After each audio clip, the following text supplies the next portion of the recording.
Hello student, welcome in math class. आज हम पढ़ेंगे वेक्टर के अंतर्गत पोजीशन वेक्टर। पोजीशन वेक्टर क्या होता है? पर तो सबसे पहले हम पढ़ें किसी पॉइंट का स्पेस में पोजीशन क्या होता है, फिर पढ़ेंगे किसी वेक्टर का पोजीशन क्या होता है स्पेस में। यहाँ जब भी स्पेस की बात किया जाए तो हम यहाँ मैथ की भाषा में उसको एक्स वाई जेड के रूप में हम लेंगे।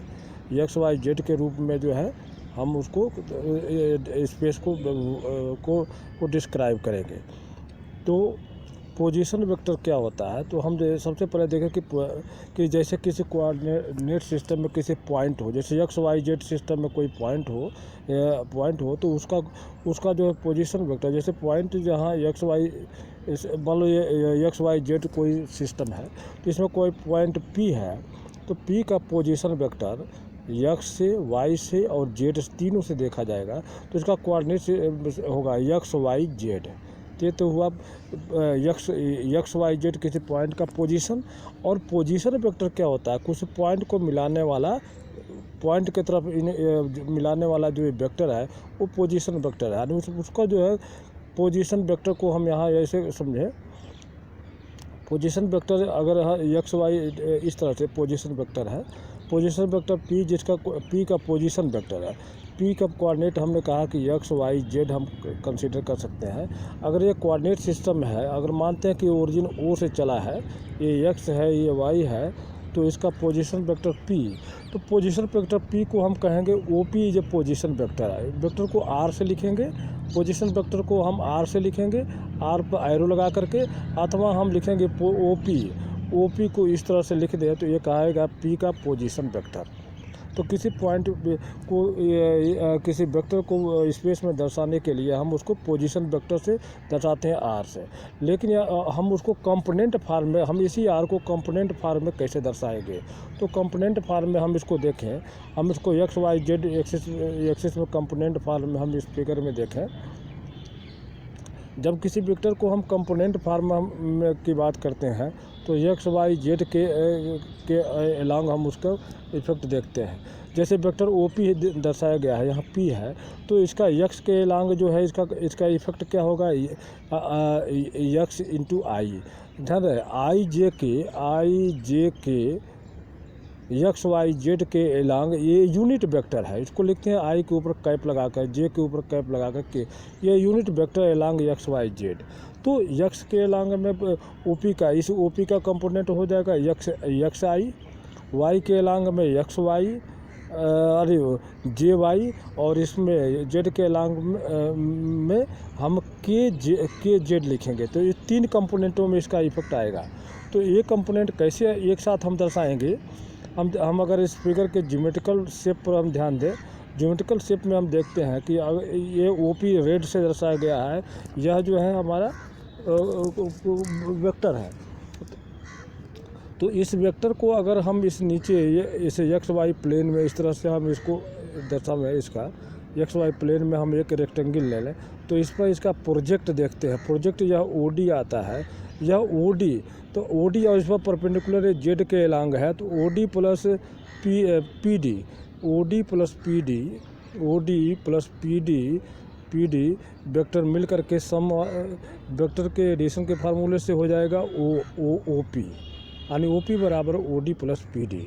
अब ये देखते हैं कि ओ डी जो है एक्स वाई प्लेन में है, तो यह एक्स और वाई ये दो का सम है, क्योंकि यह एक रेक्टेंगल है। रेक्टेंगल का क्या है? ये डायगोनल है। तो डायगोनल जो होता है वह दो साइडों के इसके एक्स आई और वाई जे का प्लस हो जाएगा ओ डी।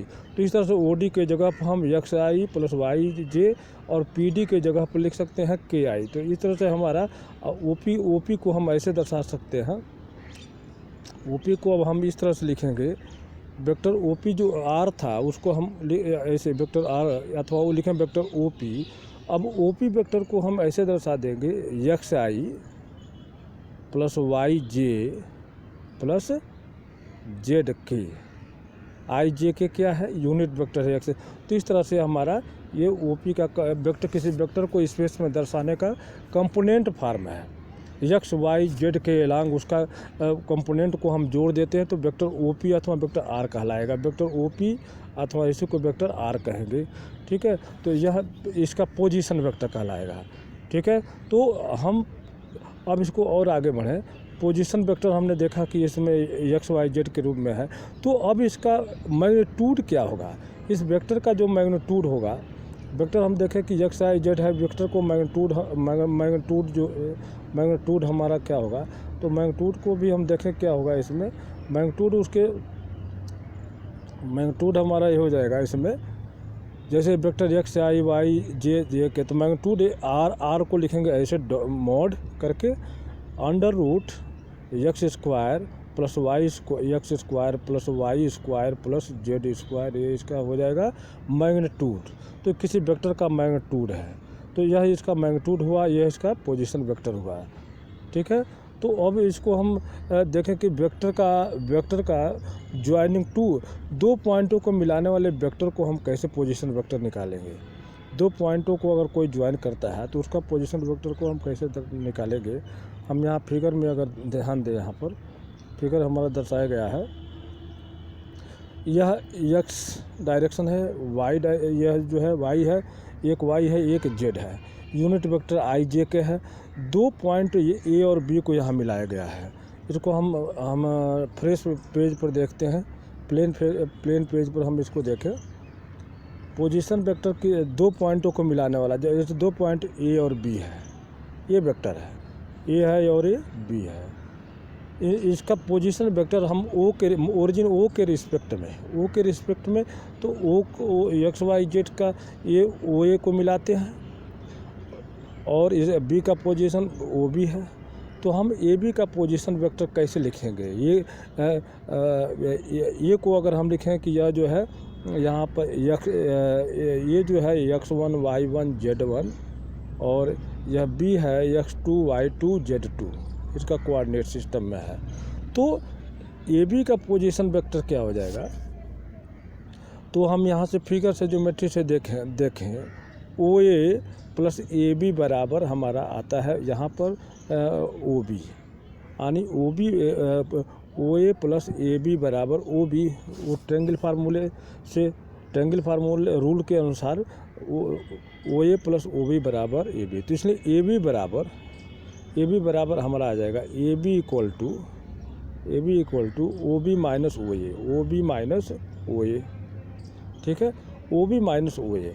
तो इसका वैल्यू को अगर हम रखेंगे तो इस तरह से बनेगा ओ बी माइनस ओ ए। तो ओ बी के वेक्टर के फॉर्म में जब हम लिखेंगे ओ बी माइनस ओ ए, तो ओ बी का जो पोजीशन वेक्टर है माइनस ओ ए का पोजीशन वेक्टर। तो ओ बी माइनस ओ ए का पोजीशन वेक्टर को जब हम माइनस करेंगे, ओ बी का पोजीशन वेक्टर है, जैसे हम पीछे पढ़ चुके हैं, जैसे ओ बी का पोजीशन वेक्टर हम कहें कि हमको निकालना है ए बी का पोजीशन वेक्टर, तो बराबर ओ बी माइनस ओ ए। ओ बी का पोजीशन वेक्टर माइनस ओ ए का, ओ बी का पोजीशन वेक्टर बी का कोऑर्डिनेट क्या था x2, तो x2 आई प्लस y2 जे प्लस z2 के माइनस ओ ए का हो जाएगा x1 I plus y1 I plus z1 के। तो इनको घटाने पे ये हमारा हो जाएगा, ये इस तरह से फॉर्म आएगा। इसको हम कलर चेंज करते हैं, ये हमारा डिज़ाइन इस तरह से आ जाएगा। हमारा डिज़ाइन आ जाएगा वो, ये हमारा डिज़ाइन, एक मिनट, ये कलर चेंज होता है इसमें। हमारा लिखने का हम डार्क कलर को लाते हैं। अब हमारा ए बी बराबर हो जाएगा x2, ये भी है, ए बी जो वेक्टर दिया गया है ए बी